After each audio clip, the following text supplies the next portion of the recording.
ওয়ালাইকুম রহমতুল্লাহি ওয়া বারাকাতুহু। আমার ভিডিওগুলো দেখতে থাকুন, দেখতে দেখতে ভালো লাগা ভালোবাসা হয়ে যাবে ইনশাআল্লাহ। লেবাননে 2 দফায় বিমান হামলা চালিয়েছে ইসরায়েলি বাহিনী। আসুন বিস্তারিত দেখি। লেবাননে 2 দফা বিমান হামলা চালিয়েছে ইসরায়েলি বাহিনী।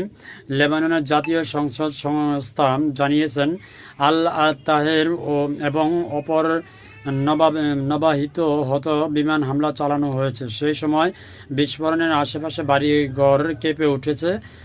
এক বিবৃতিতে জানানো হয়েছে, মিফদুনের দারব আল কামার সড়কে একটি ক্ষেপণাস্ত্র আঘাত এনেছে, কিন্তু কোনো বিস্ফোরণ ঘটেনি।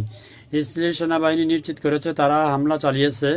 এক বিবৃতিতে দাবি করা হয়েছে যে তাদের লক্ষ্য ছিল হিজবুল্লাহ, একটি সামরিক ঘাঁটি যেখানে সামরিক কার্যকলাপ চিহ্নিত করা হয়েছে। তবে হিজ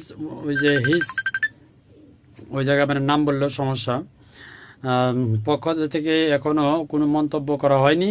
গত নভেম্বরে মার্কিন মধ্যস্থতায় যুদ্ধবিরতির পরে ইসরায়েলি বাহিনী এখনও দক্ষিণ লেবাননে 5টি অবস্থান দখল করে আছে। 2 মাসের মধ্যে তাদের বাহিনী প্রত্যাহার করার কথা ছিল এবং লেবাননের সশস্ত্র বাহিনীকে দেশের দক্ষিণের নিয়ন্ত্রণ দেওয়ার কথা ছিল। ওই অঞ্চলটি দীর্ঘদিন ধরে শক্তি ঘাঁটি ছিল, সূত্র জানাচ্ছে আল জাজিরা। আসলে যুদ্ধবিরতির কথা এখন অলরেডি যুদ্ধবিরতি আছে, বাট ইসরায়েল তো মুনাফেক, আপনারা জানেন মুনাফেকের যত কার্যকলাপ আছে এদের ভিতরে আছে।